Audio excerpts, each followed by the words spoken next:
Spectrum Extra on Radio 1 FM 90. An extra hour of analysis and discussion of the topical issues of the week. Brought to you by Housing Finance Bank, a financial institution regulated by Bank of Uganda. Housing Finance Bank, we make it easy. Your views, our interviews on Spectrum, Radio 1 FM 90. Well, a very good evening to you and welcome to this edition of Spectrum Extra, coming to you live on Radio 1 FM 90. We're live on our website, which is www.radio1fm90.com. Click on the icon with the word listen live. You can still listen to this radio station via the different radio listening apps, TuneIn, Afro Mobile, Your TV channel, Radio Garden, and Stream Africa. Radio 1 is also live on DSTV. Our audio channel there is 897, and on Star Times, our audio channel is 97. Today being a Friday, we review the major events of the week. And today is a very special day, the International Women's Day. We will be asking a question: what's the status of women in Uganda? Well, today we join the rest of the global community to commemorate the International Women's Day. The national celebrations were at Boma Grounds in Katakwi. President Yoweri Museveni was the chief guest. The theme is relating gender equality through women economic empowerment. And it's derived from the global theme, which is Counter In, accelerating gender equality through economic empowerment. So the main talking issues in this commemoration is women empowerment. So we'll be looking where we are as a country. We know women form 51.2% of the population of Uganda, which is about 24.5 million people as of last year. And we are going to go into a census. Maybe we'll be getting more accurate figures coming in there.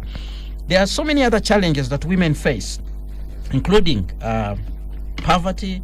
We have heard about that assertion that women bear the brunt of poverty. We've seen violence in different forms, especially at the domestic level. We hear about health-related challenges, women still dying while giving birth, and the children also. We are seeing issues of low education among women, coupled with the challenge of dropping out of school. So, what is the status of women? President Yoweri Museveni says all these challenges can be addressed if we ensure economic empowerment at the household level, where a man and woman are doing well financially. So we'll be looking at that issue deeply. We also have the spotlight on the Ugandan Parliament over the use of public resources, where Parliament has remained in the spotlight following that online parliamentary exhibition campaign, which exposed what is perceived to be abuse of public resources. The documents thrown in the public space show that a lot of money is being spent through allowances by the Speaker's office, but also MPs. The same campaign has also exposed what many are calling an act of immorality on the part of the former leader of opposition, Mathias Mpuuga. This after documents showed that he had been allocated 500 million shillings as a service award. At the time, he had only spent less than a year in office. Now, the National Executive Committee of his party, National Unity Platform, has written to him and told him to show cause why he should not be recalled from the position of Parliamentary Commissioner, where he's serving currently. We have also heard from the Inspector General of Government, who says they are going to launch an investigation into this matter. And we also know the campaigners are actually saying that most of the information that they are using has been derived from the Auditor General's report, which has allegedly described the handling of funds in Parliament as irregular. The panel: the Honorable Dr. Mike Sebalu, team leader at the Africa Integration Agenda. He recently served as the district governor, Rotary District 9213. He represented Uganda at the East African Legislative Assembly. But even before that, he was a member of parliament representing Busiro East. Good evening, Honorable, and thank you very much for joining us on Spectrum Extra. Yeah, thank you very much, Kenneth, for giving us an opportunity to celebrate the Women's Day this way. And you couldn't have done it better by balancing gender on the panel. Two gentlemen, and I want to say two fine gentlemen with the two distinguished ladies. So it is the best way of celebrating. You know, you're praising yourself as a fine gentleman. I hope they don't say that you are rewarding yourself. If you have any reason to doubt, please put it on the table. You are rewarding yourself. Well, the other fine gentleman, by description given to us by Honorable Mike Sevalu, is Mr. Nicholas Opio, team leader at Chapter for Uganda. He's a human rights lawyer, pundit on governance and human rights matters. Good evening, Mr. Opio, and thank you very much for joining us today. Thank you very much, Kenneth, for having us, and a very happy International Women's Day to all the women of this country and beyond.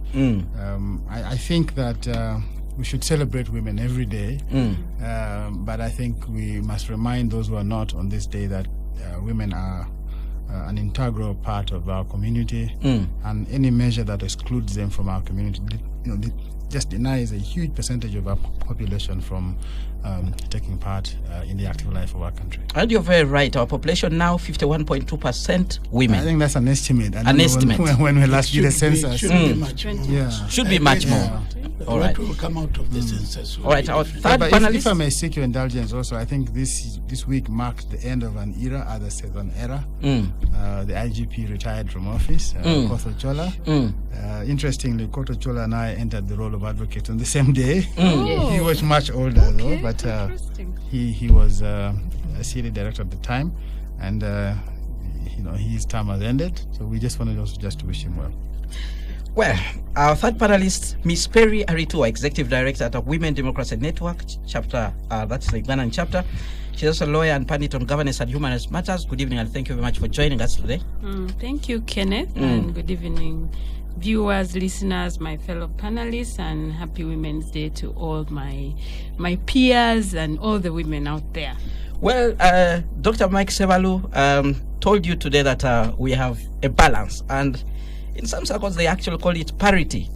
Yeah, and in studio, gender parity. Miss Charity Ahimbisiwe, Executive Director, Election Laws Institute, Uganda chapter, veteran election observer, veteran journalist. I must say, once a journalist, always a journalist. Thank you very much for making time to be with us here after some good time. Thank you very much, Kenneth. Very happy to be back in studio. Indeed, I have been away for quite some time, but happy that I am here finally. Happy Women's Day to every woman out there, the ones that have managed to keep the voices going. Job well done. The ones that have kept your voice silent, please get up, speak up, because when you speak, you open space for other women. And happy to see Nick after 20 years. 20 years. Yes, it's almost 20 years. It's been a long time indeed. I'm I think so happy. To be precise, it's 3.5 years. And so happy. It's been very long. It's really looking like 20 years. And so happy to see the honorable Mike Sevalu, and of course to reconnect with you, Kenneth. I am very excited to be here today. Well, it's always a On pleasure lighter to actually. moment, some of us are celebrating this year, hanging out with executive ladies. They all go by executive. Yes, they're in leadership. All right. I'll start with you, Honorable Mike Sevalu. This discussion we're having today of commemorating Women's Day goes into the big picture of women emancipation, getting women to the level where men have been for quite some time. And when you talk about women emancipation, you look at so many things. Equality generally, in terms of what you already have as a man and wishing the woman to get where you are. But today, the theme seems to be rotating more on the issue of economic empowerment. But let me begin by getting your views, how you perceive women emancipation in Uganda, and what this commemoration of International Women's Day means to you as a man, but also a husband.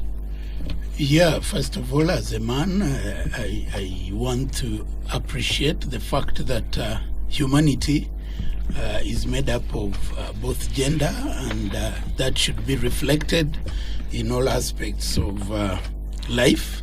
And as a husband, definitely the obligations on either party, but more importantly, opportunities that get availed along the way.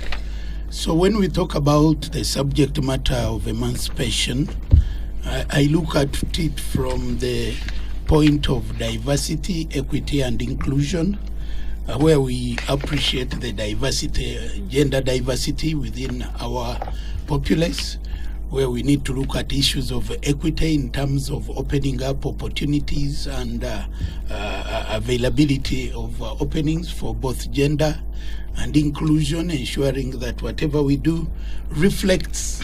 We want our country to be reflected as a mirror, whereby every aspect of our community, of our society, they see their image there. So when it comes to governance, when it comes to leadership, we really want to see women having their images properly projected within their numbers. Because hitherto we had a few peripheral women actors, and yet when you look at the population ratio, the women are much more than the men in this country, and as of necessity, ignoring the biggest part of your population and excluding it from fair and equitable participation in governance and public affairs, then that is the wrong way of doing it, because then you are creating a skewed kind of society. So the whole idea of being fair and creating equity and opening up opportunities is something that we need to celebrate. But there are also other considerations when such space is created and such space is made available. Then it should be filled both in terms of quantity and quality. And I want to say that we are not short of women with the quantity and the quality that can do that. So we need also to evaluate the performance of the women in the space so created, with the opportunities so given, and appreciate how far we've been able to go. I have something that disturbs me a bit in terms of equity. You know, you get these women, honorable, you get these ladies, I think I better use that, sounds better, that are given opportunity, like in politics, for instance. You find someone is enjoying the affirmative action in eternity. I'm getting a bit disturbed there. Are we empowering just a few, or should we do it in such a way that after a certain level of empowerment, then we should be able to let go and again reach out to others that maybe may need that kind of support? You find someone is in a district for 30 years. Is that now equity anymore? Because equity should also be reflected among the women themselves. Inclusion should also be within the women themselves, so that you include more and more upcoming in terms of creating opportunities and accessing available opportunities. But largely we've done well. Where we still have to do better, I think we have the capacity and ability to do better. But I want to really congratulate the women for the role they've played. Likewise, I want to also condole and bring my condolences for the women that we've lost ever since we celebrated the last Women's Day up to today. You know, fine ladies like Cecilia Ogwal, fine ladies like Impanga, and so many others. There are even those who are not at the level of visibility in their spaces, but who are doing quite a lot in the space of enhancing the female gender. So we miss them. The best we can do is to pick up their values, what they stood for, and the best way of paying them homage and giving them lasting tribute and memory is by carrying forward those very positive attributes that they stood for, they so much cherished, and they promoted. All right, let's hear from Miss Perry Aritua. You are one of those women who are deep into the women movement, shaking things here and there. I normally follow you, and one of the things I see you doing is actually training women leaders at the grassroots, counselors in different parts of this country. I've seen the workshops that you hold, but I've also heard you speak out on this issue of leadership, this issue of economic empowerment, which is one of the things the women movement keeps on saying is among the unfinished business. Now, here we are, and we have an opportunity to reflect on the theme that rotates around this issue of economic empowerment. What's your take?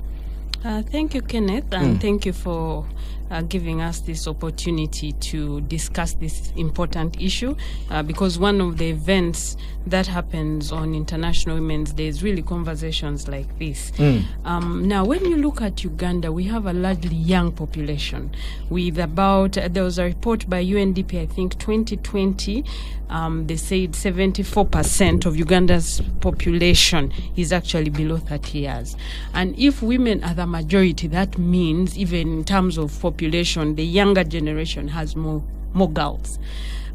So as we have this conversation on economic empowerment for women, it's important to also underscore the fact that about 40% of businesses in this country are actually owned by women.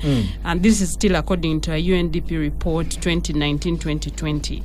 And the same report says that 49% of Ugandan women have access to some form of financial service in comparison to 57% men. So women still have less access to financial services, and part of this is because for banks you require collateral. Now, when we look at land, about, I think the NDP2 then stated that about 31% of women own registered land. Now, if a bank is asking for collateral, and in most cases that is land, then this statistic would actually be true, because more men would then have access to especially loans in banks, because more of them own land, which they can give us collateral. Now, if you have a young population like Uganda, within that 31%, you will find that very few would be under 30, would be 30-year-olds and below. Because the majority of this population is young. Now, what does that mean? That we need to continuously think about new ways in which young people can access the economy, can earn from the economy. One of the things that I also see when we do work in the field is the limited access to technology.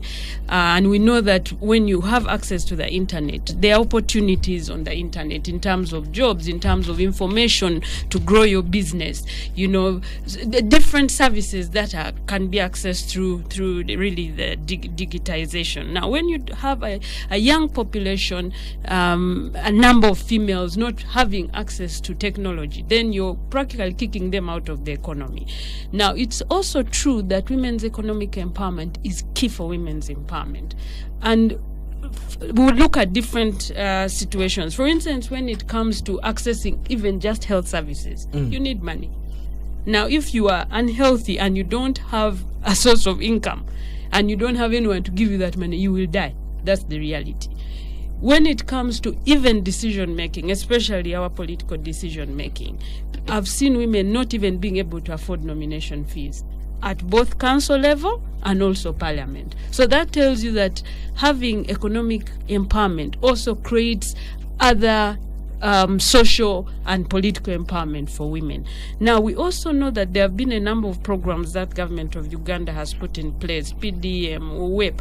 What I always find disturbing is lack of in-depth assessment of how much these programs have transformed the lives of women.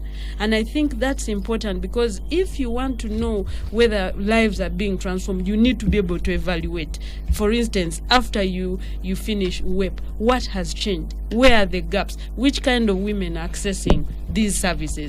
Because when we have had conversations on some of these programs, you find there's a lot of corruption. So even women who genuinely would have access that money and grown their businesses, some of them have not been able to access this money. There's a new project that is going to be implemented by government, $40 million. Which is the GROW project. $217 million, by the World Bank. By the World Bank. Yes. And that seems to be the main focus now, whereby they are going to be giving loans to women who are in business. You actually said 40%. And the interest rate has been capped below 10%. Yeah, that would be good, and that's why I'm saying it's important to have transparency. But then you raise the issues of corruption. Yes. How do we deal with it? Does that mean that most women who are supposed to actually benefit are left out? Now, that's why I'm saying we need an in-depth assessment of these different programs, who actually benefits, because the little studies that have been done shows that there's also corruption within who benefits. So you find,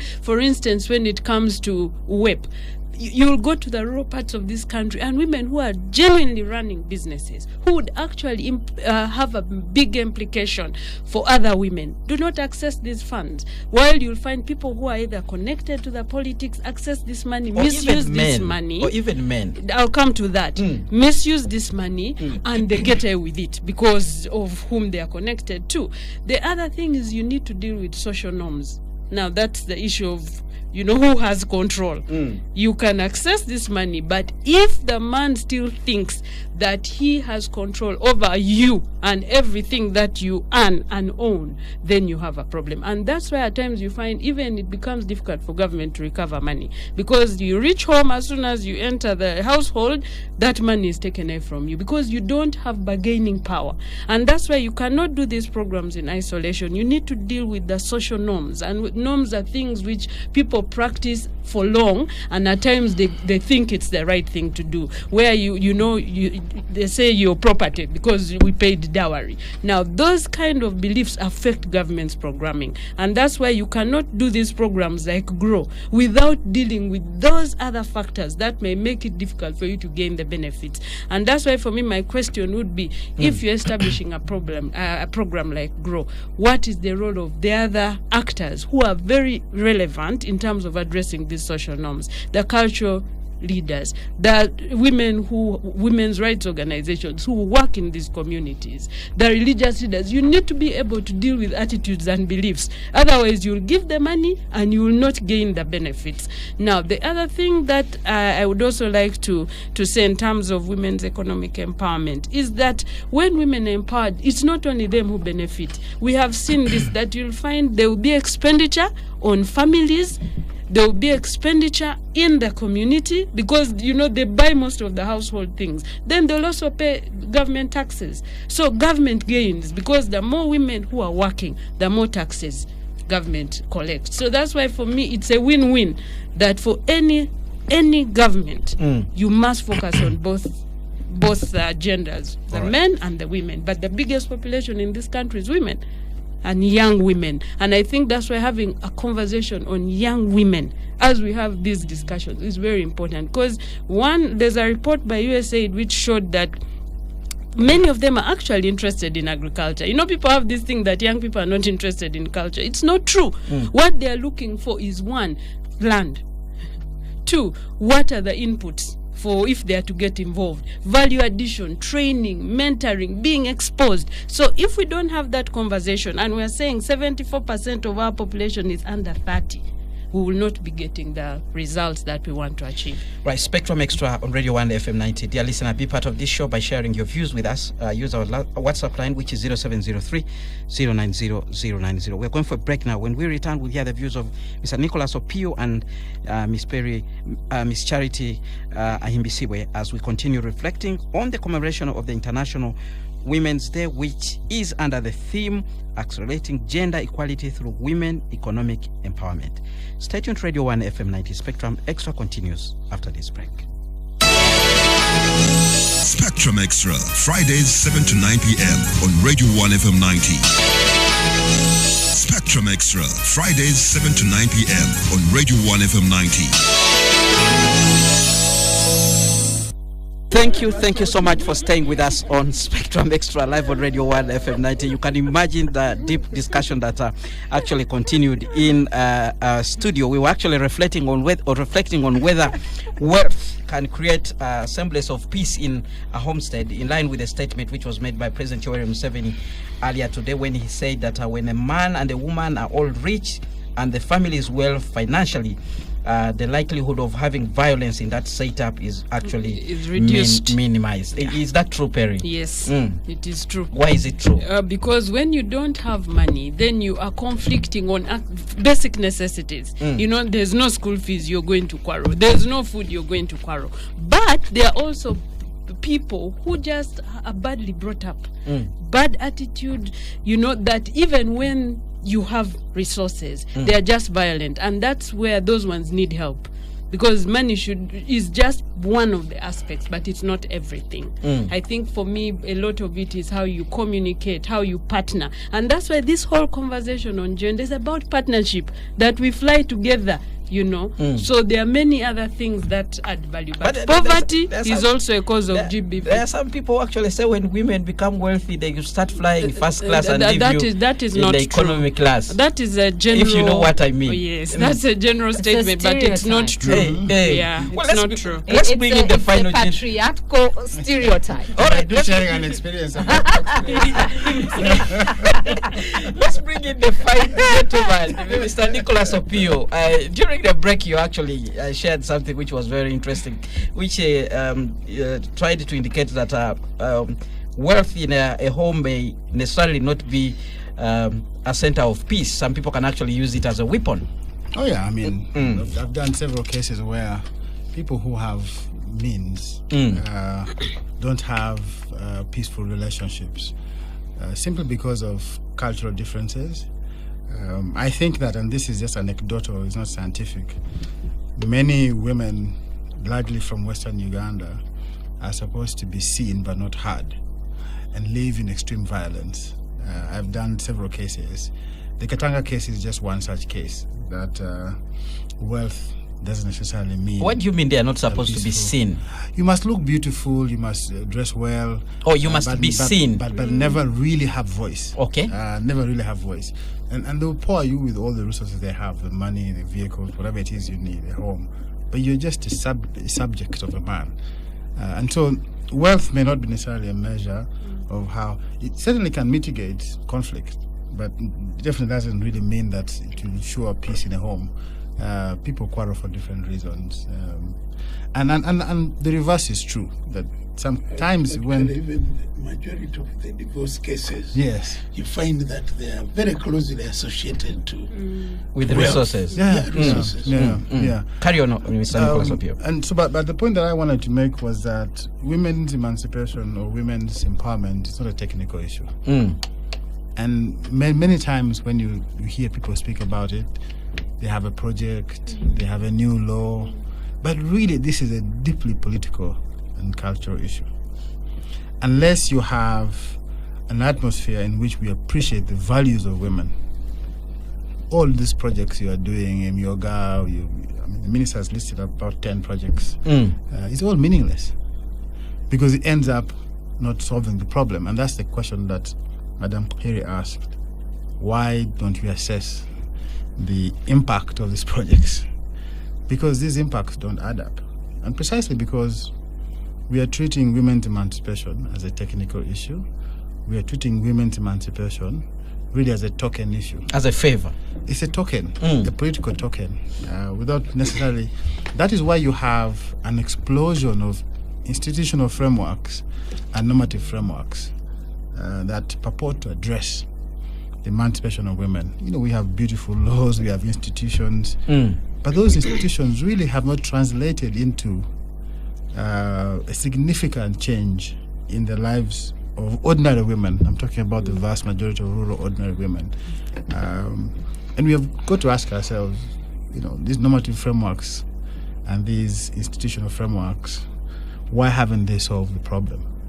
Because there's no political will and commitment to address the question of women. Look at our investments in health. The people who die giving life are women. 1 in every 6 women is losing life giving birth.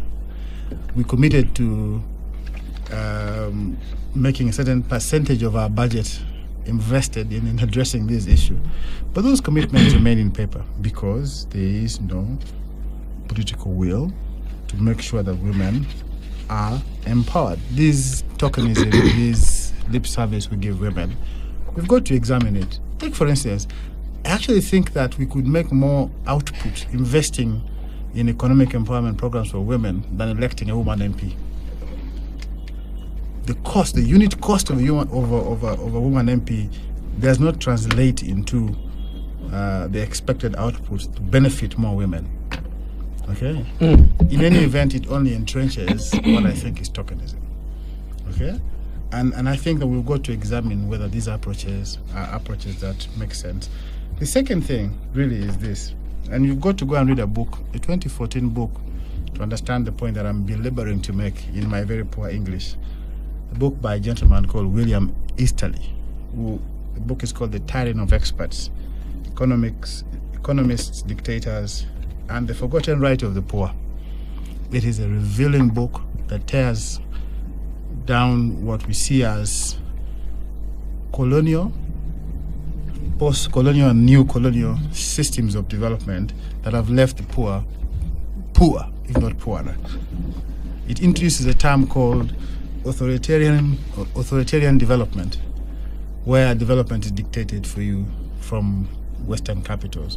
And so we must have a new paradigm shift to addressing women's empowerment. And I think these token programs that the ministers laid out really don't address the problem. In my view, I think we must begin to invest in rural women, okay? Giving them equal access to opportunities, whether it is access to Credit. financial, good credit facilities, the same way men have access to the means of production. Parish development model. That is the same as a Myoga, same as all the other names. Women entrepreneurship program. Or you can list them. That's what the ministers listed. That's what the ministers listed. Grow project. I mean, she's so eager to list that if you saw the list, she repeats another one twice. But those programs do not help.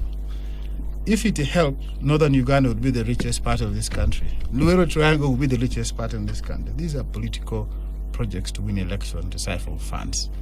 Meaningful access to resources means that you have to have rural women access resources, not at 10% rates, because countries that develop don't lend at 10% rates.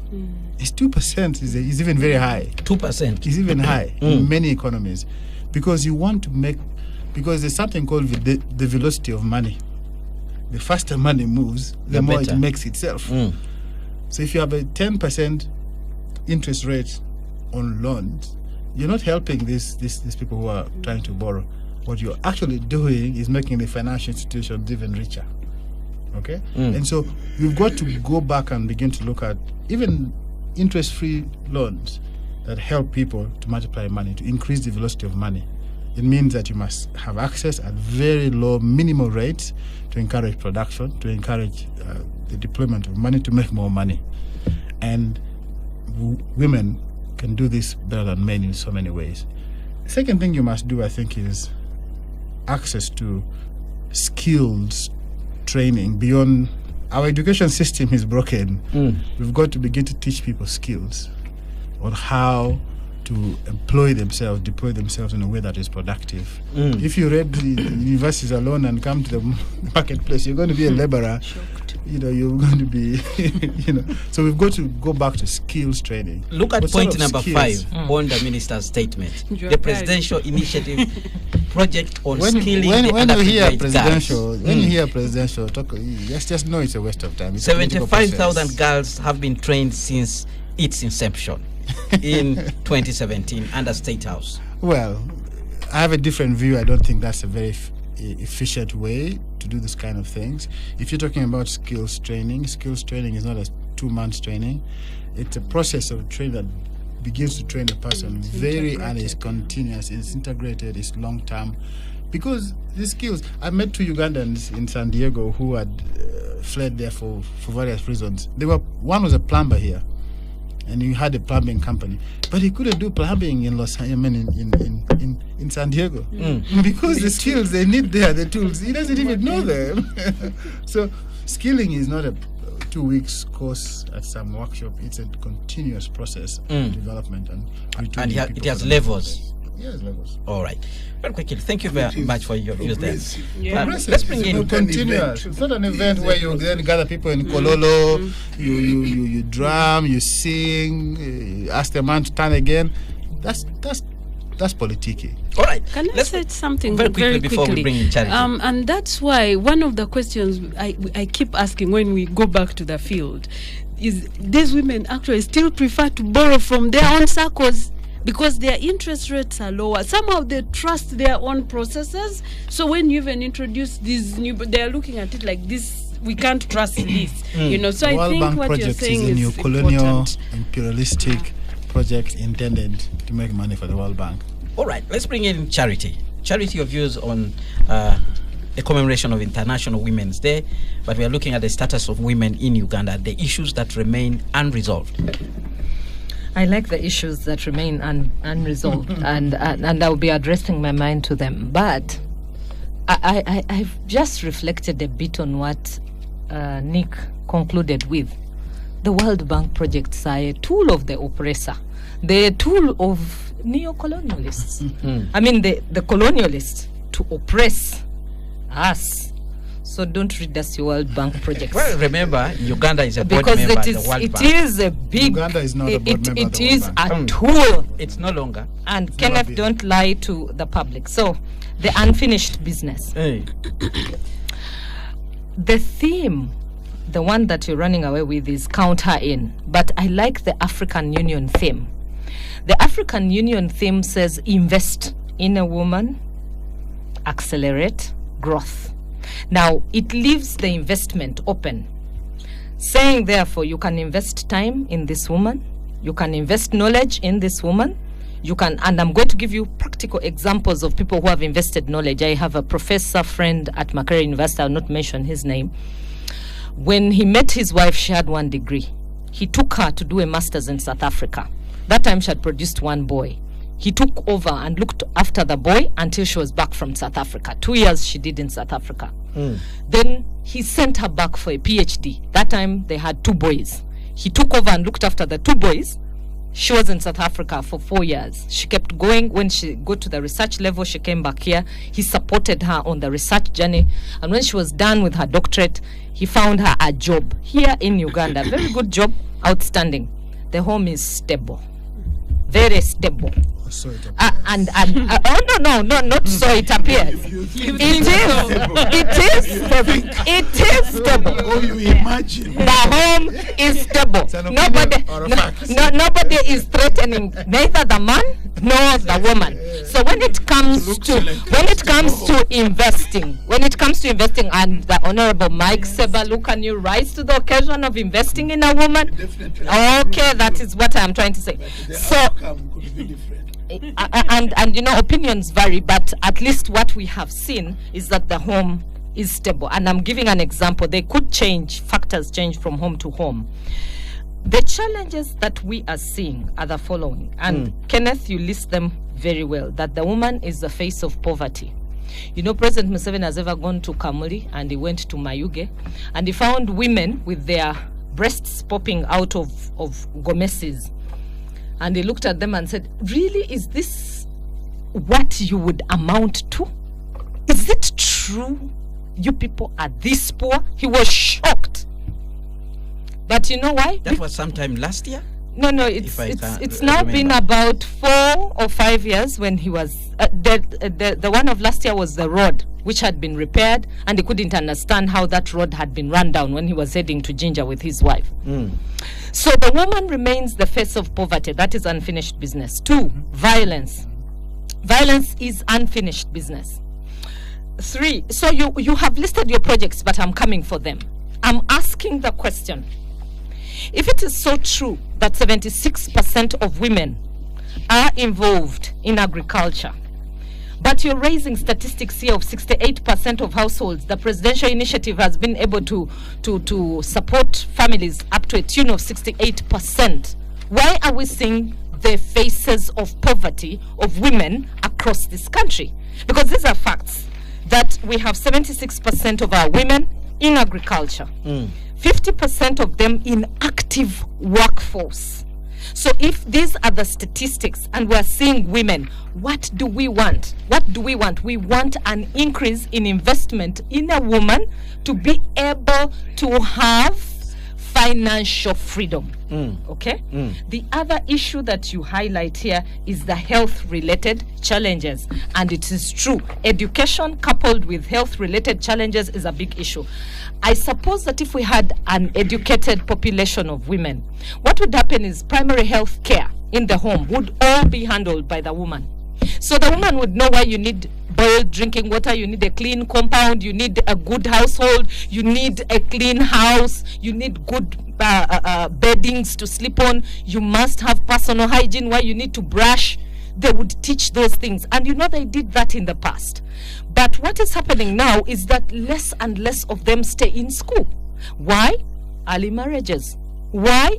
Teenage pregnancy. And even after they've given birth, they're not being pulled to go back to school. Why? Because, and look at the statistics, Kenneth. Yes. Go ask. Well, you raised those issues, but one would say some of these issues can be learnt from home. Like, you don't have to pick them from school. Like what? Like Obulungi, working around your compound, making your bed, etc. Kenneth, you don't have to go I have lived in communities with people drinking unboiled water. In Busoga, in Kanungu, and I have asked the question, why do you take that water from a puddle where cows are drinking water from? They're picking water there.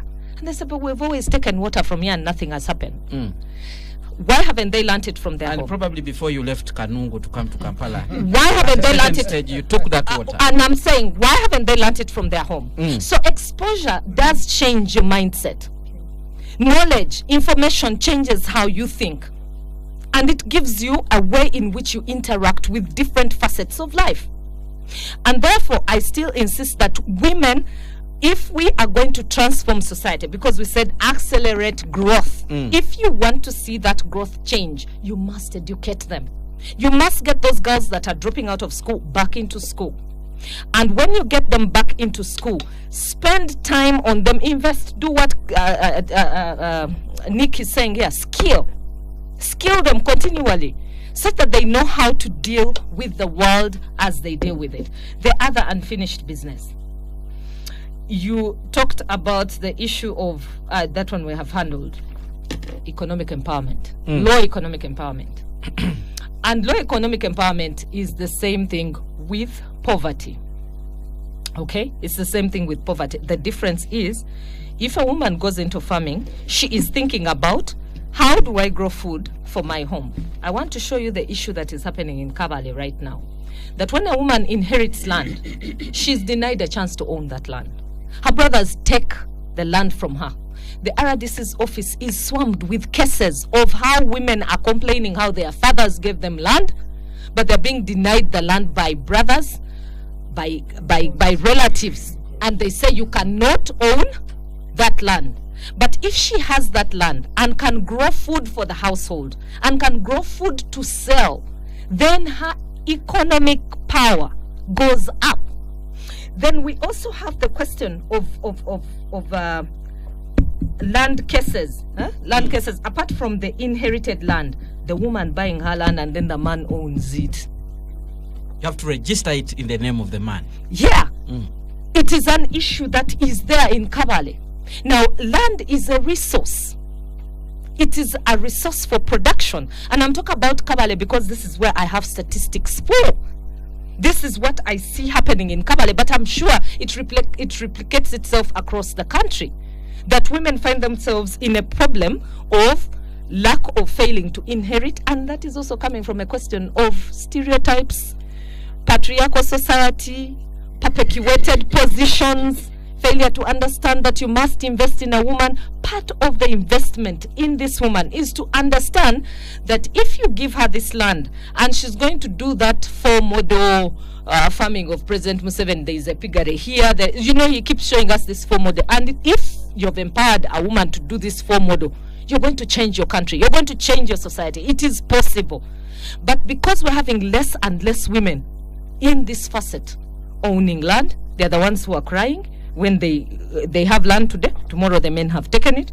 They can't inherit the land. When they grow their food, the man will go and sell that food, and then she has nothing. I met a woman today who told me for her she opened a shop, put in her husband, and the husband kept selling things until the shop collapsed comfortably. So you see, the question of economic power. Hey. I have a case which is very interesting. Hey. I have a farm somewhere. Then the woman is rearing pigs. But it is rumored that the husband comes and steals them. These days we have seen stories in the media where women went to work in the Arab world, sent back money home, and in some cases the men actually built houses and married other women. So by the time they came back, there was a house and a bride in that particular house. So you see the danger of failing to invest in a woman, and looking at the question of economic emancipation. When we look at issues of investment, it is broader than just the word. You can invest knowledge, you can invest money, you can invest education, you can invest land, you can invest material, whatever it is. You can even invest support mechanism. That if this woman has to be on a radio station like now, you support, do other things that she would ordinarily have done in her home. So there must be a support mechanism. We just have a research from UMWA which shows that 80% of the voices in media are men. Where are the women? They are home. And the journalists who spoke to us said, when we call these women, they tell us, I'm going to pick my children, I'm going to cook, I have to look after my household, I can't attend. These were male journalists, and the female journalists, even Mildred Tuhaise, said this is a true characteristic of women panelists. She will come today and she will return after 10 months. But when that voice is not there, what does it do? It means that we have less and less of the women views. All right. Perry, you wanted to jump in, then we'll bring in Honorable Mike Sevalu. Yeah, very quickly. In summary, we must deal with the social norms and discriminatory practices. Because you can have all these things, but if people's attitudes, beliefs, which are shaped by cultural practices, our socialization, if you don't deal with that, it will continue to be a drop in the ocean. Honorable Mike Sevalu. Yeah, I'm riding it on that, mindset, attitude, and worldview. If you're talking about transformation, there's no way you can transform without the majority. There's simply no way. You have to reach out to the majority, work on them in all ways, the kind of investment she's been talking about. And when we talk about strategic investment, for me that is more strategic, because once you deal with it at that basic level, then you can build up, and the secondary level of investment becomes much easier to manage. All right. And the results are much more predictable. All right, Spectrum Extra on Radio 1 FM 90. We're going to go for a break. When we return, we'll look at some of the comments that have come in from the listeners. But there's one other critical issue, an enabler that Honorable Mike Sevalu talked about. Women in governance spaces. What are they doing there? Are they helping the other women? There's been a discussion about reducing the size of parliament, and people have been talking about how we can actually reduce the number of women who are in parliament. President Yoweri Museveni spoke about this issue today and said if they are not created more spaces for women, probably only 17 women will be in the Ugandan parliament, because they are the only ones that were able to compete and win a seat that is directly competed for. Stay tuned, Radio 1 FM 90. Spectrum Extra continues after this break. Spectrum Extra, Fridays 7 to 9 p.m. on Radio 1 FM 90. Spectrum Extra, Fridays 7 to 9 p.m. on Radio 1 FM 90. Thank you so much for staying with us. This is Spectrum Extra on Radio 1 FM 90. My name is Kenneth Lukwagandason, your host. My panel today, Dr. Honorable Mike Sevalu, Team Leader at the Africa Integration Agenda, Ms. Charity Ibisiwe, Executive Director, Election Laws Institute, Uganda Chapter, Ms. Peria Ritua, Executive Director at Women Democracy Network, Uganda Chapter, and Mr. Nicholas Opio, Team Leader at Chapter for Uganda, Human Rights Lawyer, and a pundit on governance and human rights issues. Our first segment, we've been reflecting on commemoration of Women's Day, the status of women in Uganda, and it seems we are all looking at a situation where women are not being given that opportunity to actually get where they're supposed to be, especially on the economic front. 40% of businesses in Uganda are owned by women, but you look at statistics, most of them do not make the first year anniversary. They collapse because one of the things they are facing is the lack of cheap credit. But the Minister of Gender, Labour and Social Development says there are a number of initiatives that have been put in place by the government to actually help women sustain their businesses. So let's reflect on some of the comments that are already coming in from the WhatsApp line 0703-090-090. Dembe Dumba writes in and said, we should start funding gender-based companies where a man holds 50% shares and a woman holds 50% shares, so as to balance the equation.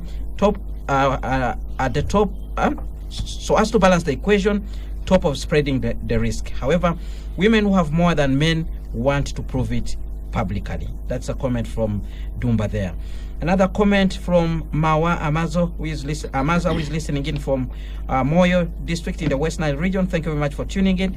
Giving citizens money is creating more problems for the country. You can't give a hungry person food to keep for another person. NRM is expired. Expecting something good from them is like waiting for my 94 years old mother to conceive.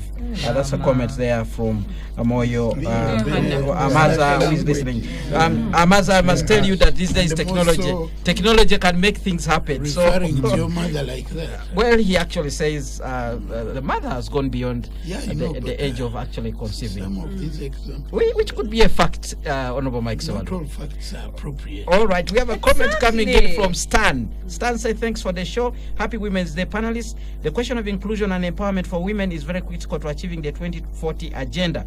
However, as Perry stated, the aspect of violence, more so sexual violence perpetuated by social norms and cultural beliefs that have normalized defilement, has contributed to the escalating teenage pregnancy that where limited efforts of the government where we're also seeing limited efforts by the government as far as financial inclusion is concerned, because men have since left their roles and the burden to the women. This waters down the efforts of the government to address financial inclusion, for instance, through PDM.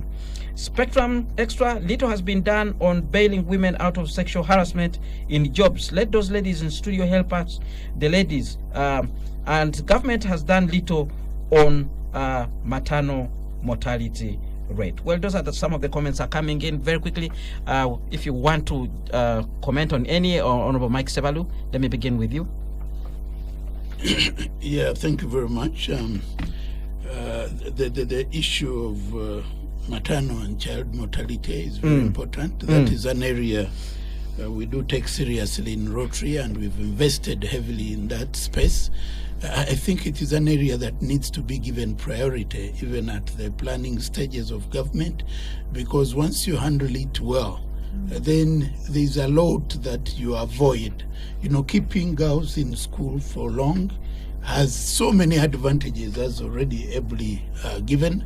Then it also brings the literacy levels up. You know, when you have a literate population, you know, even as basics as getting, you know, your medicine, you get a doctor prescribing.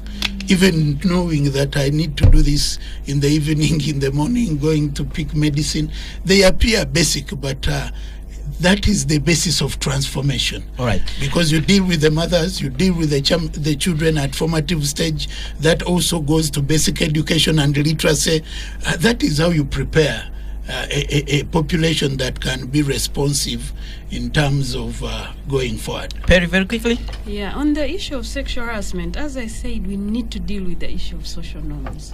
You know, when you perceive someone as an object, even when there are good laws and policies, you may just think these are jokes. So, and to make people who perpetrate these crimes not to see this as a joke, we need to deal with enforcement. So one, work on the mindset, and this begins from our homes. You know that you must respect each other. There are boundaries. People must know that there are boundaries on how you deal with people in terms of, you know, their bodies, the things that you say. Then secondly, companies organizations must have policies which they enforce, because it's one thing to have a policy against sexual harassment and to have it there on the shelf unenforced, because when people see something is enforced, it deters others. But if it's not enforced, then those who had that mindset will say, okay, look, so and so did it and got away with it. So the issue of having the policy, enforcing it so that it acts as a deterrent for those who would have wanted to perpetrate some of those crimes is very, very important. In my other life, I have done work with political parties in terms of policies against sexual harassment. And I have seen that when the leadership is committed to this policy, and when they are very firm in terms of how they communicate to their members and their fellow leaders, you see there's some hesitation from even those who have been perpetrators. But if people just think, this is a norm, this is how we have always behaved, nothing has happened, it will continue. So for me, those would be my 3 recommendations: policy, enforcement, leaders showing that this is a no-go area. Mr. Nicholas And Opio. on top of that, awareness creation. Exactly. We really need to invest in that space. Mr. Nicholas Continuous Opio. education. Continuous. I mean, I agree with the points raised by my colleagues, but just for purposes of introspection, the women movement must reflect very deeply on whether the majority is behaving with a minority mindset. Really, you have the numbers. What is the problem? I think it's a mindset as well. If they all came together and have a women's agenda, the politicians would listen. They have the numbers.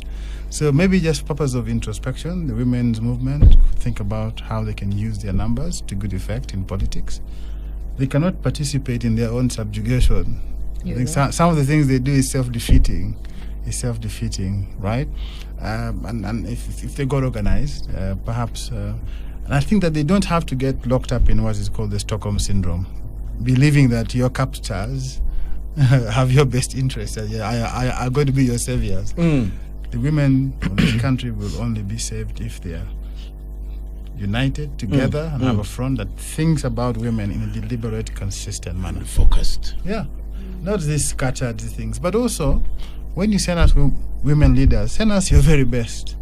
Really, to be honest, send us your very best. Some leaders really make it difficult for these points to sit. The way you're saying, send us your very best. All Ugandans elect the woman MP. I'm talking about all of us. I clarify, the women have an agenda. I'm so happy with what Nicholas is saying here, unfortunately. We have an agenda, but what I must add is that you're also dealing with structural factors that at times make it difficult for you to espouse that agenda. Because you talk of the MPs, at times they are so controlled by their parties, they are so controlled by the tokenism that even when they see that health is a big issue, they are thinking, what will happen to my next election? The gender issues are bipartisan. That's how they it should go beyond the partisan That's interests. how it should be. So that's why the ladies, the women should be intentional, Yes. purposeful, and deliberate. The When it ideal comes to Uh-huh. the It's issues. good you said that. The And he's ideal saying, woman send the ideal But woman. who is sending the ideal woman MP is my question. You're dealing with a society Yes. where money comes first, Yes. where violence and the just best the dancer is elected. structural- But okay, Impediments. some of the ideal women are selected by the president. Prime Minister. All right, we still have comments actually coming in. Why can't we think of differently taxing women less compared to men when it comes to income tax as part of relieving them of the burdens? Give tax holidays to women-led companies or companies that employ more women and subsidize the cost of getting trading license for women and market dues for those in the market. Merely political representation of women in parliament, district and sub-county council do not help our mothers. Those ones work for their families. If I were the president, any woman who earns less than 500,000 will only pay local service tax, not payee. That is George Anyua, who is listening in from Iganga. Somebody else says, I invested in my wife and now she is sleeping around with men above our age. That's a comment from Emmanuel. Then we have another. he has shared. Oh my God. Direct. Then we have another one. Good evening, Kenneth and panelists in studio. My name is Wilson Bikakanga Mienga. I agree with Charity And on there the is who are educated. They I agree. They educate their girlfriends, whatever. After graduation, they go somewhere. I agree with Charity. those cases are I agree with Charity on the statistics of women in business, but you cannot finance women enterprises when stealing money in Uganda has reached deplorable heights as it is today. The example is what is being stolen in Parliament under the watch of the only people mandated to oversee government performance. We will be getting to that topic next. Good evening, Kenneth and the journalists in studio. This sympathy narrative on land ownership for women to access financial services is old card. That must stop being preached immediately. I'm a banker. The bank I work for, I won't mention the name because you will sue me. You will issue me an invoice. But if you don't mind, in good spirit of uplifting women, on this special day, the bank is BRAC Uganda Limited. BRAC empowers women at the bottom of the pyramid without asking for collateral. This is for adolescent, child, and established women in business. It's high time that leaders and influencers put a command in the market and provide guidance for communities where to find friendly service and to create linkages. We welcome all pro-women NGOs to partner with us in deepening financial inclusion across the society. Whining on radio without factual content on market trends that can help women is deceptive. Richard, you use a strong language there when you say my panelists are whining. I do not understand you at all. But we take your comment in good faith. Then we have another comment from Okuni John, who actually writes and says, thanks for the program. I have loved the discussion. Talking about women, call for a parents' meeting in a school. The only people you see in attendance in big numbers are women. Where are the men? Women deserve more support. We have another comment coming in from Albert Wandera. Happy Women's Day. My advice goes to men as we celebrate this day. Please do not and never invest in a woman unless she's your daughter, mother, or sister. Married women are like bees. They follow nectars. Once the flower is out of the nectars, they will flee. That's a comment from Wandera. These are victims. Nicholas, please, get those on the mic. You know, sometimes you've got to check a social interpretation of some of those statements, and you begin to see what is wrong with our society. And you've seen the trend. Yeah, sociologists will tell you those guys need help. These guys need help. They've had bad experiences, but I also think that we have to be cognizant of the fact that many people, of course, have their own views, but many of these views are really views that are shaped and formed by this patriarchal structure in which they have grown up in. And you know, somebody referring to his mother in the term that he did in my community would be abhorrent. You can't do that. And so you've got to recognize your privilege before you talk about the plight of other people. I think if you don't recognize your place in society and the privilege you enjoy as a man, or indeed even as a woman, you might misinterpret a lot of things in life. All right. Well, gentlemen and ladies, let's actually now move on to our next topic. But Ken, I thought I should make only two comments. Very quickly. One of the comments is deepening financial inclusion for women, which is raised by BRAC. One of the things I need to put out there is that information is not readily available to all women, especially in the rural areas. While we have women in Kampala, maybe on WhatsApp and on phones, and they will hear radio somewhere, they will hear, they watch TV programs, the statistics show that upcountry it is very difficult. So how much information are we pushing out to the 76% that I talked about that are in this bracket? And the question for him to say, let's not play the land issue. I dare you to come and look at the statistics from the NGO perspective. Data, numbers don't lie. Come and see the data, come and see the baseline, and be shocked to intervene to handle the numbers. Emmanuel and Wandera, sorry about your experience, but I honestly think that if a woman has been spent time on intentionally, it is hardly possible that a woman who has seen a man struggle to make her will just walk away. We have a case of one from LDC who the man said, I paid money for, and when she came here, she said, now for you, a farmer in the village, me, I am a lawyer, how am I going to connect with you? And she moved on. There are those... The Supreme Court judge yes, who became a Supreme Court judge and then took her husband to their family and said, have your son. So there are those cases, and they do exist. We cannot say they do not exist. They exist. But that does not mean we should not invest in these women. Some success stories do exist, and if we choose that we want to accelerate growth, and we are saying that 53% of voters in Uganda are women, 51.3% of the old statistic are women, then investing in them will help us see a change in our society. All right. We need now to shift our gears and go to the People's Representative House, that is Parliament, where we continue to receive reports about alleged financial mishandling. We all know what has been happening on social media, where we have seen things being highlighted there. Of course, Parliament has insisted that whatever funds they have been spending is within their budget, and as a self-accounting institution, self-budgeting and self-accounting institution, they have a right to spend the way they can, because most of the decisions they make are discussed in the Parliamentary Commission, and they are all done for the good of the people of Uganda, but also making sure their representatives actually do their work properly. I'll begin with you, Honorable Mike Sebalu. You have been in that house before. Why not parrot? You've been there in that house before. What's your take? Why is everyone scared of commenting about these issues in Parliament? In Parliament. Take it by the bull, Honorable Mike Sebalu. Institutional memory. Yes. Yeah, I think, one, we need to know the work of Parliament, the fundamentals of Parliament. One, you have the legislative role, making laws and guiding in that aspect. Two, representative, that is representing the views of the people. And three, you have the appropriation and also oversight. So in doing that work, Parliament is facilitated to do it.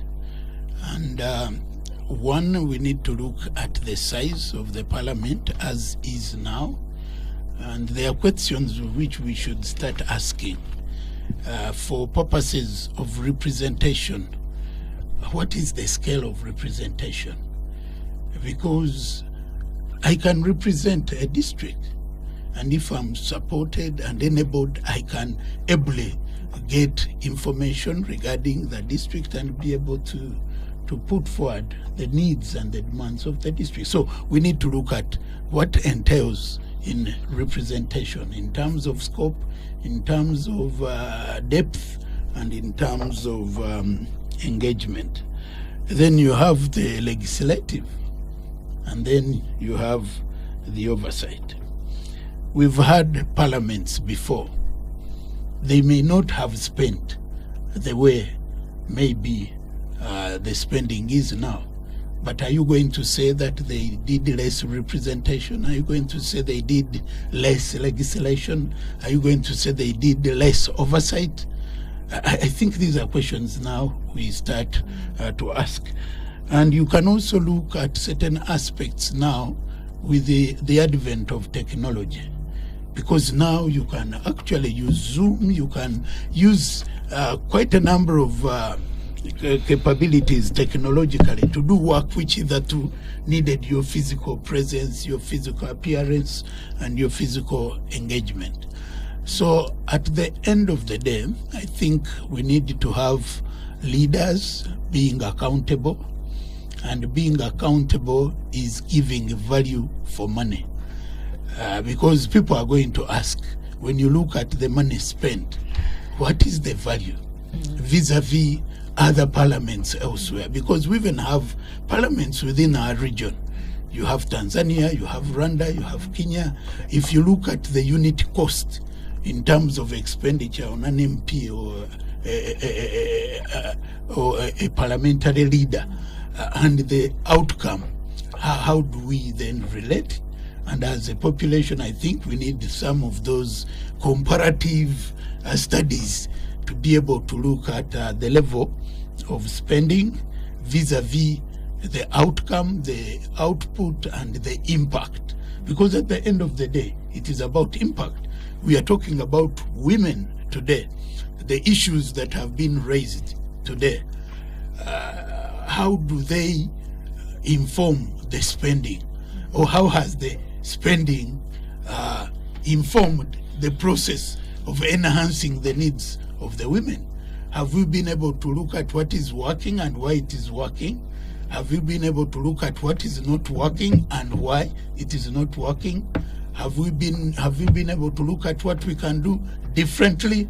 So I think the idea of making Parliament independent and giving it self-accounting status is a good idea, but should not be overstretched, and at worst should not be abused, because the intentions were for purposes of allowing it to function efficiently and effectively. And with modern management, numbers are not synonymous with efficiency and effectiveness. There are many organizations now which are taking a model of a lean but efficient and effective, team and operational procedures to allow a bigger return on the investment. Because we need to look at the investment in Parliament. We've been talking about investing in women, but let's also look at investing in the Parliament.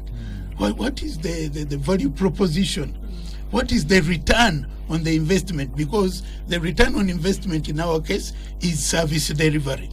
But when we hear about service delivery, a lot needs to be made good or even better. When you go to check out a few places, you find that it is not working well. So Parliament has a responsibility and an obligation to liberate its image. It is getting soiled. It is now in the media not for the good reasons. I think it can be there for better reasons and better results. But the budget, there are two things we need to look at in this debate. We need to look at the tax regime. People are choking with the tax, but people wouldn't mind if the tax they pay has a return and is impactful in terms of ameliorating their welfare. So when you are paying so much tax and you are seeing expenditure in the roof and the return on the investment is not forthcoming, then the population may really get a bit disturbed. And I think that is not the best way. So let's give value to the people through the responsibilities that we are given, and taking our responsibilities very seriously. All right, let's bring in Charity. Charity, your view on this debate that is going on now. We are hearing calls that there should be a probe into Parliament, and the IGG actually says they're going to undertake it. Do you think what we have seen so far necessitates an investigation at that level? So we saw the genesis of the story was the exhibition, the Parliament exhibition. And from that Parliament exhibition, two things happened. Bobi Wine called a crisis meeting in Noop, and a discussion ensued, and they agreed on certain actions. He has been accused unfairly because he put out a statement where he said, from our meeting, our deliberations, I had my deputy presidents across the regions, before I say across, in Runyankodi. You understood, thank God. So all his deputy presidents, he called them, and he called other members. He called the Honorable Medad Segona and respectable others. MPs. That he said MPs that are to consult on the issue. So it's not like Bobi Wine just woke up and decided to write out of the blue and take a decision against the Honorable Mpoga without paying attention to what it would possibly cause for the political party. So then he went ahead to issue 10 reasons why it was not proper for the Honorable Mpuga to have attained this money. Now from there we also saw a letter coming in from Honorable Mpuga that told us a number of things. For him, he did not agree with the process, and he thought it was being unfair on him, and it was so hard on him. And so the public enters, and the public now plays politics, one group against the other, and eventually there was the bigger question: why are the other members who sat on this committee, the commission, why did they receive money but they were not being asked how they received 400 million and other millions that were put across for them. And the bigger question, therefore, is we have a consolidated fund. Do we or don't we? We do. And we have an article in the Constitution, which is Article 153, that talks about the consolidated fund. Article 154 talks about how that consolidated fund will be managed and how money should be drawn from the consolidated fund.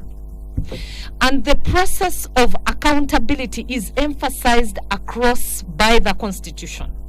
So somebody cannot say that because of Article 85 and 85A, Parliament therefore can do whatever they want as they give themselves emoluments and they give themselves service grants and service awards. Well, there is a structure. Their emoluments. They do, but there is a checks and balance. The 1995 Constitution entirely is a constitution that relies on checks and balances for the three arms of government, for the executive, for the judiciary, and parliament, the legislature. So at no one time can the executive just do everything they so wish they want to do. There is a check for them in the legislature, and there is a check for them in the judiciary. That's what the Constitution envisages. That is how the Constitution is constructed. Now, the way these people conducted themselves, it's as though we do not have laws. We don't have a standard. You can choose to do what you want to do and then come back and say Article 85A, but the Constitution is read as a whole. It's not read in portions. The same articles that I am quoting in Article 156, and I actually wanted to read it almost verbatim. It's about appropriation and accountability. You see, there is a bill that will have to be presented on the floor of Parliament every time those budgets have been come up with. And before the money is drawn from the consolidated fund, there must be an approval from the executive.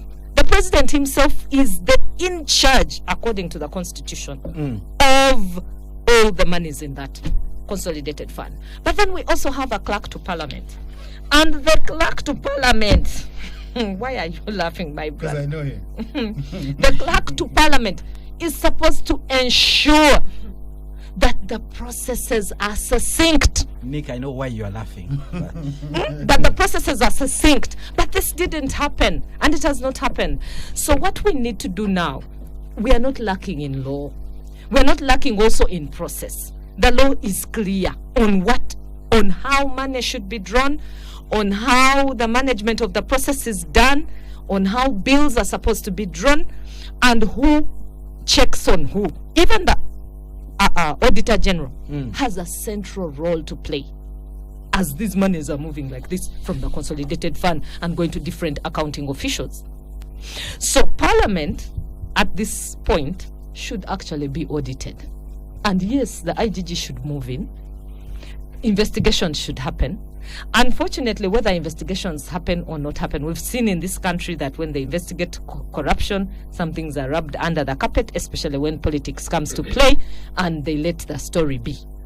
But I don't want to lose hope. I believe that everything that is documented, one day it will come back to the fore, and Ugandans will talk about it whether 40, 50, 100 years from today. Honorable Mike Sebalo, let me come back to you. There was this kind of situation one time in the UK when MPs were picking allowances here and there, and they took a decision to establish what they call they actually call it the Independent Parliamentary Standards Authority, which now determines what an MP should earn, how much allowances. Should we go that direction? Borrow from our former colonial masters. I think it is about time, and even in many jurisdictions, people are moving away from. They are creating standard bodies to manage such processes across board, because even the civil servants, they do work, but why are they not in position to determine theirs? I mean across board. And we are getting to levels which are very disturbing, because when I go to something like person to holder, when you get to that level, that you come and you negotiate your thing, another one will know how to negotiate his. No. I think that now is below the belt. It goes to levels that are not in conformity with any dignity and decorum. So you think Noop is right, but also not in conformity with the laws. No, even if we forget about decorum, it's also not in conformity with the laws. You know, they came out and said, the law allows us. That's what they've been saying. No, because even they have actually said you can change the law. The law doesn't allow them. It is a wrong position. Also, even the whole idea of sitting to determine your own, where you are the beneficiaries, and you alone, not any other, to the level that everyone will negotiate his. Now that goes to levels that are not synonymous with the civility. All right. I think we can do better. Let's go for a break now. When we return, we will hear. When we return, we will understand why Mr. Nicholas Opio was laughing when the position of clerk to Parliament was mentioned. We'll also hear from Perry, who has been nodding as the other panelists were actually submitting. What is she in agreement with? Are we likely to see things changing in Parliament if we have this investigation done? Should we have a salary review commission which should holistically look at issues of salary and also determine what members of Parliament must earn? Stay tuned, Radio 1 FM 90. Spectrum Extra continues after this break. Spectrum Extra, Fridays 7 to 9 p.m. on Radio 1 FM 90. Spectrum Extra, Fridays 7 to 9 p.m. on Radio 1 FM 90. Well, thank you very much for staying with us here on Spectrum Extra, live on Radio 1 FM 90, reviewing the major events of the week. Our spotlight now is on Parliament, where there have been complaints about abuse of public resources following that parliamentary exhibition on X, formerly Twitter, where a number of Ugandans are continuing to discuss even now. Most people have demanded that we should now focus our questions to Parliament as the people's representatives, that people appropriate the national budget. They understand the problem this country is facing, how they abuse public resources the way they have. Those are some of the issues that have been coming on social media. Let's bring in Mr. Nicholas Opio. Your view on this subject, and I've seen you closely following on social media this exhibition. I don't think so. You have seen me. I've taken my time. I actually saw you giving a cheeky comment about one particular MP was denied a visa. And somebody put there somebody put there a hashtag parliamentary exhibition. So you're part of it. Exhibitions are not comfortable things, as many people have realized, that when they shine a light into your activities, it's not comfortable. The NGO sector went through the same exhibition, and the things that came out were not very rosy. Let's just say they didn't come out smelling like a rose. They did the same thing for the Minister of Health, and some women at the helm there nearly undressed in protest. It is not really comfortable. And I think that I'm just being provocative. I think that what's happening to Parliament is the same thing. It's just not comfortable when people now begin to get the cost of your dress at Suzanne London, the cost of your bra, and they hear that you're buying a piece of dress at £4,000. It's not comfortable. So let's recognize that these fellows are not in a place where they're comfortable. But was it necessary? I think extremely. And I think for me it expresses two things: that it took the outrage of citizens on social media for us to realize the extent of the problem in Parliament. The Auditor General had made similar findings, but that was just swept under the carpet. It shows you how the formal process of accountability... The Auditor General is an officer of Parliament, if you... Yeah, but he made a finding that is similar to what is being discussed, and that was swept under the carpet. It shows just how the formal mechanism of accountability is failing. The second thing really is this, that I don't think this would have happened under Jacob Olanga. I don't think this would have happened under previous speakers of Parliament. Really, I don't think so. I doubt it. Maybe they were happening and we didn't have an exhibition then. To the extent of that comparison, I think that it's a personality issue. It is also about who is in charge. Okay? That you have opulence and an abuse of processes. Really, it's a case of the tortoise being in charge of the mushrooms. To be honest, just make of it what you will. So I think it's deeply a personality problem. It's about the quality of leadership, the quality. Because leaders have a certain value set about them.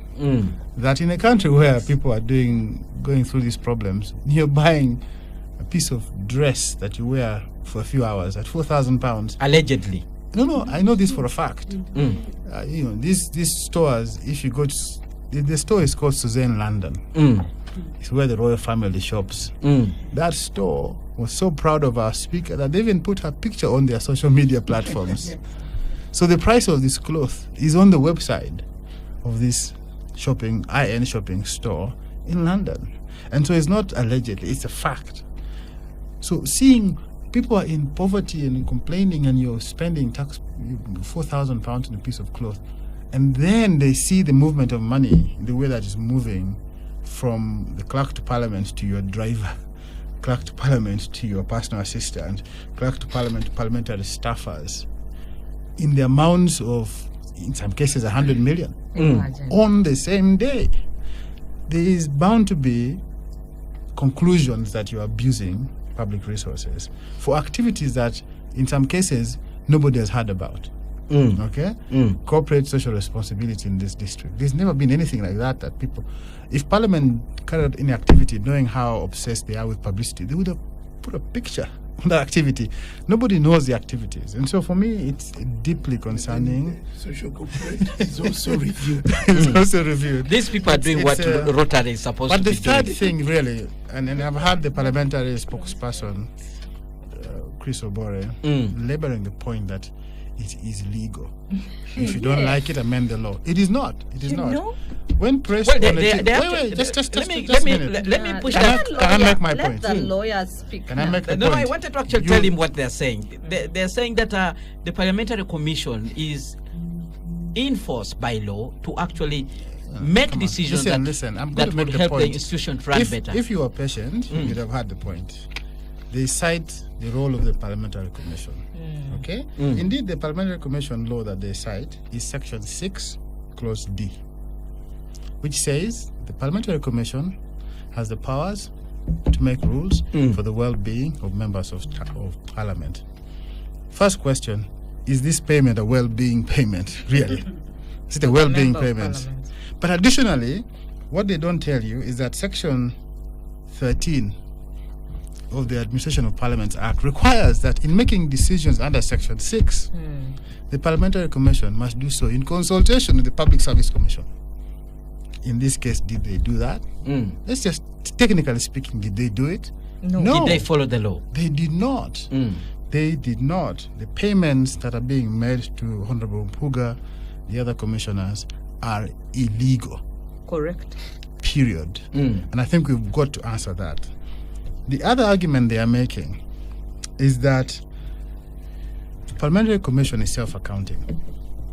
The Parliamentary Commission is self-accounting only to the extent Correct. of appropriated expenditures. Take the approved budget of Parliament and show me where there was a budget line for corporate social responsibility or for rewarding people for service awards. Grant. Show me. It is not there. It's not there. And so the question Chris was on the show here, and he showed us a line where it was tagged as emoluments for political leaders, something like that. Yeah, but emoluments of MPs are known. It's also determined by Parliament. It is known. Because even the question that comes, and also when the did rules this of procedure award come to? Because if something is budget, it should be known, and it shouldn't surprise anyone. And the question, including the beneficiaries. And the question most people were also asking, why are they being rewarded? That's the other question. We don't even have to ask why they're being rewarded. It's just no legal basis for it, and we've got to tell Obore he's lying. Okay? All right. Because the laws, as I've read it, is the law that they have made. Let them go look at it. The last point really is this. Let's assume this was legal, for argument's sake, that Chris Obore and people in Parliament are right, that this is a legal payment. Is it a morally correct thing to do?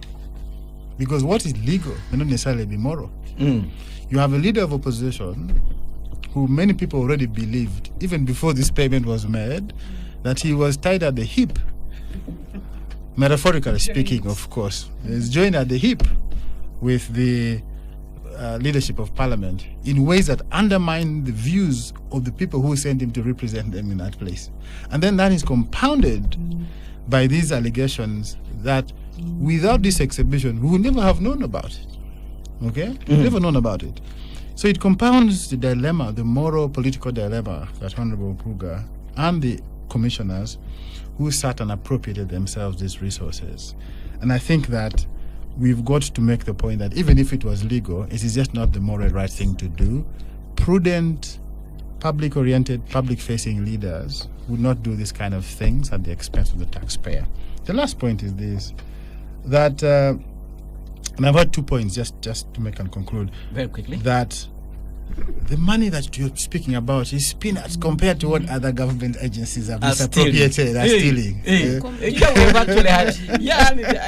was seated right there where you are. Chris has a difficult job, but I think that to make that argument really is not. I think it is even two wrongs. It's not even worth. That's what they say. Two wrongs don't make it right. It's not worth discussing that because somebody's stealing more, you being caught in your hands in the till should be excused. It is inexcusable, regardless of what's happening elsewhere, for Parliament to do what they are doing. The last thing they're making is an attempt to deflect. Oh, this is now being funded by the LGBTIQ movement. What nonsense. The LGBTIQ folks in this country have been accused of so many things. And this is the most obscene of them. They are sponsoring a campaign against the Speaker because she chaired the House and the law was passed. Absolute gaslighting and an attempt to deflect from the serious issues of their conduct in Parliament. And just because one of the leaders of the exhibition got an award at the US State Department, they're now saying it's also foreign funded. We know the funders. Come on. Look, Ugandans are a little wiser than that. What Parliament has to do, I think, in my view, are two things in terms of recommendation going forward. First, the Accountant General must withdraw the accounting office of Parliament because he or she, I don't know who she is, has failed in their duty. The Accountant General is in charge of every accounting office across the country. And that's the clerk to Parliament. He must withdraw the role of being an accounting office of Parliament from that individual. He has the powers to do so if they are really concerned about the way money is being appropriated in Parliament. The PPST and the Accountant General must act quickly. When a corruption scandal broke up in the OPM, they removed the Accountant Generals, removed the power of the accounting office assigned to the Office of Prime Minister. We should do this similarly if we are concerned about what we are seeing. The beautiful thing is they don't deny the truth of the fact that they have paid this money to themselves because the documents are not being disputed. The second thing really is that we have to have, because what you're saying is the tip of the iceberg. And I can tell you, many MPs, if payments to them and trips that they have taken are made public, Ugandans will be very outraged.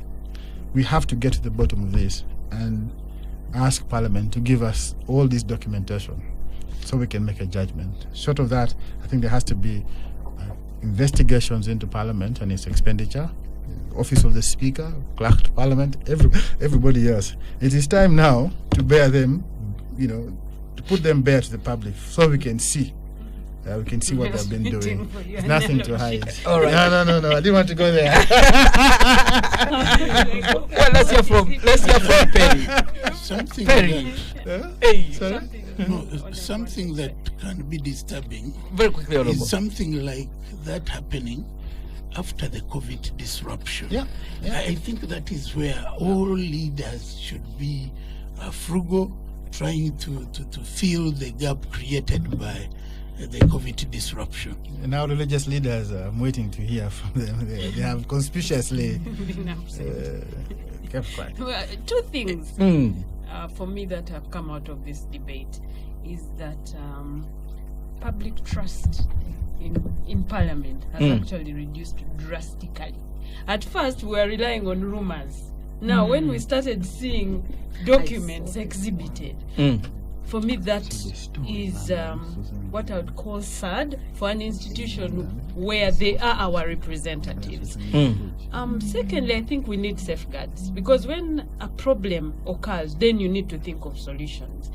last week I said Kenya has a salaries and remuneration commission. If you Googled how much those members of parliament and their allowances, it is on Google. So it is important that we learn some of the safeguards that other countries have put in place to try and deal with the issue of abuse of power. The third is, if you look at some legislators, even legislation, parliaments, okay. For instance, even in more developed countries where we think people are more ethical and whatever, the US has a House Committee on Ethics. That tells you they know that when you're in power, you can be susceptible to corruption. So they have put in place that committee which does orientation, where people are reminded about the importance of public trust in the institution, so that, because when you're appropriating resources for a country and making decisions for the country, you are susceptible to so many what I would call temptations. Influence. Exactly. That's why even the EU Parliament has put in place measures, to safeguard them against, and not only the members, but also their staff. And in this case, you can see what happened, that even the staff were consumed in the corruption. So for me, two things. Actually, salaries. the staff picking money is a bit disturbing. Maybe what they call syndicate corruption. Exactly. Collective responsibility. Okay, so put I'm those being safeguards. very Money haste. Put those safeguards, but for a Ugandan right now, I think we have an election in 2 years' time. 2026. I mean, you're not 2 years. sure? This country. One of the things that I would call is, once these exhibitions are made public, for instance, if we know that these people are stealing taxpayers' money, let's get them out of parliament. For real, because those are our representatives. For me, that would be my recommendation, because they are there to represent Perry, us. who is your MP? My Where you come from? Oh, my MP is called. By I live in Kira, so my MP is Honorable Semuju. First, go back to the village. Yes, in the village. In the village, your hometown. Or something. Bernard And then Atiko there's lost a- the then election. there's a- Atiko lost the No, election. Bernard. Atima. Jackson Then Atima. there's, yes, then you there's have a an woman opportunity MP. to win an election in No. 2026. For Perry. me, it is they get them out, because if you can abuse your power to that extent, then you're not fit to be a representative. That And would for be me, my every day. So, they in bring terms out- of way forward, let us It's like a disseminate movie. this information All so right. that Can't the believe it taxpayer is knows true. how their money is being misused. Every day you yet read the they don't exhibition. have access It's to like a basic movie, being services. acted. All right, Adam, let's get some comments coming in from from the listeners. MPs in Uganda are small gods. They decide their salaries, and the president can't say anything because they can pass a bill that can push him out of power. Magufuli of Tanzania told MPs that to go for loans if they want vehicles. They can't. Why can't His Excellency Museveni do the same to save this country? That is Mawa Amaza in Moyo West, Moyo in West Nile. Then we have another comment from another person here. Excessive expenditures and misuse of at Parliament. The true fact is that there is a syndicated looting by the Parliament and the Executive. It's evidenced by the supplementary budget and throwing out monies left, right, and center by the crowded and ballooned Parliament. Absolutely no visible, tangible returns on investing taxpayers' money on that Parliament, which is in fact so useless to the Ugandan citizens.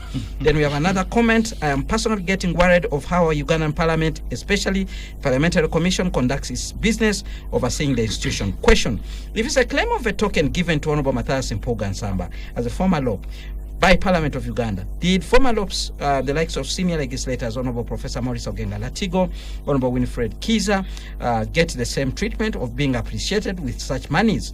That's a question there from that particular listener. I said, I think let the institution of Parliament be thoroughly investigated by the Auditor General.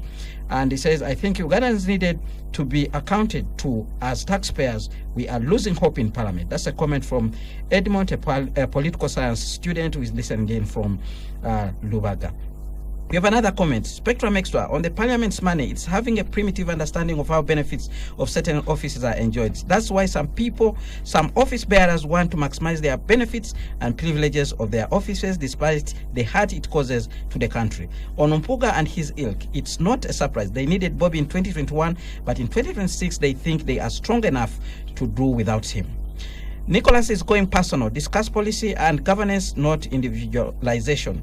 Charity mentioned the clerk to parliament, a very accomplished lawyer, blue-eyed cadre. Centering this on Among is missing the point. There is a crusade of Ugandans hating on Among and Alupo for their own gain. The appointing authority is a wise man. He sees through the scheme. That's a comment from Richard. Our MPs know they are there because they bribed voters. So let's expect nothing else on accountability. In 2008, when when Uganda was declared broke, an individual had good amount of money in a foreign bank, and it raised a question in the US. Well, that's another comment there. Then we have another comment. Hello, Spectrum Extra. What baffles me is even the opposition, whose work is to check the government excesses, the opposition is quiet about the so-called gratuity, because one of their own is at the center of it all. I'm imagining if it was some people from NRM, the opposition would shy away, if the opposition would shy away from the discussion. It is an open secret that Parliament and Cabinet connive to siphon taxpayers' money. Well, gentlemen and ladies, there's been this discussion how the legislature and the executive are actually conniving, and as one other allegation that has featured for the last 2 days, today and yesterday, was the fact that MPs are picking 50 million shillings allegedly from a supplementary budget which was passed in December last year. They first got 50 million, now they are again picking 50 million. Are we seeing a situation where the legislature is actually fusing with the executive? And in that context, can we actually talk about a system of checks and balances that Charity strongly talked about, that is envisaged in the Constitution? Charity. So, can we think about the system of checks and balances? Can it exist where we have these accusations that the executive is actually in cahoots with the legislature? You see, the disappointment is for people to try and defend an ill. I think where we need to start is to know that why do we establish laws? It is to set a standard. Because if you have no standard, then you have nowhere to start from. Even in a home, even in a classroom, you set a standard. You say, those who make noise, you'll be required to walk out. You put up your hands, sit down, do this or X, Y. That's the reason, that's the rationale behind the law. So if the law has been put in place and the standard has been set, that if we're going to withdraw money, this is the procedure we follow. Are we following procedures? We are not. Even the executive, yes, has moments when they send supplementary budgets, and the parliament actually saw a window in what the executive was doing for them to begin to do what they are doing. And that is why I think Chris Obore was calling us to the occasion of saying, look elsewhere as well. But even if he said, look elsewhere, it doesn't take away the fact that there are checks and balances that the Constitution provides for, and those are the safety measures for us as citizens. That's the place where we need to start. We need to look at the rules of procedure and now look at them a bit carefully. Are they in tandem with Article 94 of the Constitution? Because they are supposed to be. If they are not, if there is any loophole in any of those rules of procedure, then we work backwards and ensure that it is consistent with the Constitution as envisaged in that Article 94. Now, the other thing that we need to look at carefully is how are the withdrawals being done without the people who are supposed to authorize them. That's why I was saying I find it difficult to let the Clerk of Parliament off the hook. An accomplished lawyer, according to the listener, put it to you. Yes, I find it difficult to leave him. What was his accomplishment in the legal profession? This tongue-in-cheek man. Just a question. Conclude your point, Charity. So the whole idea is that I also find it difficult to let the president off the hook. He is the in charge of the consolidated fund. how that money is appropriated, how an appropriation bill is supposed to be presented in Parliament. I find it difficult to let the Ministry of Finance off the hook. So there are so many people who, in line with what the law is expecting, seem not to have known what was going on. So how was it covered up? All right. Very quickly, 1 minute to each of you as we come to the end of this show. Very quickly, Perry. I was at the vigil of the late Cecilia Ogwal, and the president is on record saying he knows these MPs in committees, money is exchanging hands, and he actually said the exception to the rule was people like the late Cecilia Ogwal. So he knows. At least I was there. I heard that with my own ears. Now, for me, the question is, so what do you do? Crack the whip. In charge. And that's why I say let's throw the baton back to the voter. All right, very quickly, Honorable Mike Sebalu. The whistleblowers in Parliament for availing that information to the public. As we come to the end of the show, although Joel Senyonyi says he has been blackmailed, and he came out to try and clarify things and said, look, at the end of the day, you have to report back to the voter. All right, very quickly, Honorable Mike Sebalu, as we come to the end of this show. Yeah, I think we need to come good. Parliament has a responsibility to clear the image. What is out there in the public is not palatable. The kind of amounts and the way they are moving around to people's accounts, to me, I'm yet to believe it is true. All right, it's like a movie. It's like a movie because the way it is emerging, Mr. Nicholas Opio, it is really serious, and I think the executive needs to come in, the Ministry of Finance, because if you appropriate money, that means that there may be budget lines that are suffering. Otherwise, where is this money coming from, and being able to do what may not be fundamentally the work of Parliament? So I think the people have made their views known. I think the government, the executive, needs to take this seriously, and we need to see like the commissioners who sat. I think you want heads to roll. They owe the country an explanation. All right, of how that Nicholas Opio, your closing remarks as we come to the end of this show.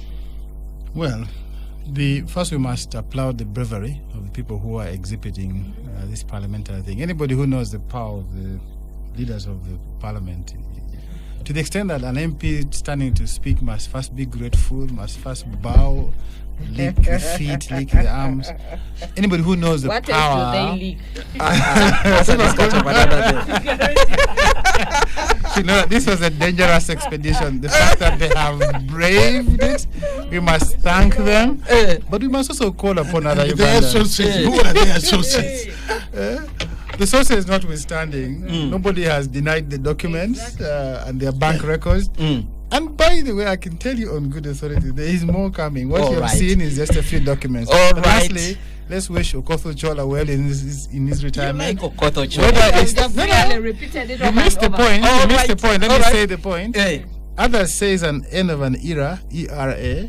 Others think it's an end of an era. All right. ERROR. With that, we come to the end of Spectrum Extra. Thank you very much, dear panelists, and thank you very much, dear Ugandans, for contributing to this discussion. Well, Spectrum Extra on Radio 1 FM 90.